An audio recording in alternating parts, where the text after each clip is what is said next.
pang kondisyon, disiplina at tamang ensayo rin ang kailangan para hindi malugi sa pinakamahalagang laban.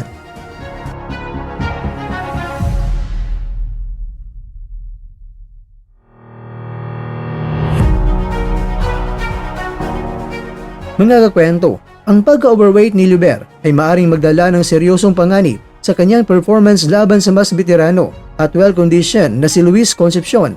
Sa isang sitwasyong dapat kalma at matatag ang atleta, ang biglang bawas ng timbang ay hindi lamang pisikal na hamon kundi mental din at maaring magbigay ng opening kay Concepcion na maangkin ang advantage kahit pa walang titulo ang nakataya.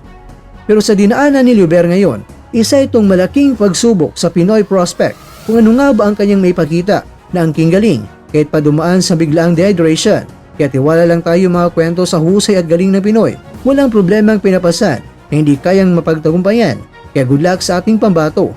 Idol, huwag mong hayaan ang dayuhan. Ang sayo ay magpapahiya sa sarili mong bansa. Gusto naming si Concepcion ay gumapang sa ibabaw ng lona. Pero syempre, lover boy pa. Kayang-kaya.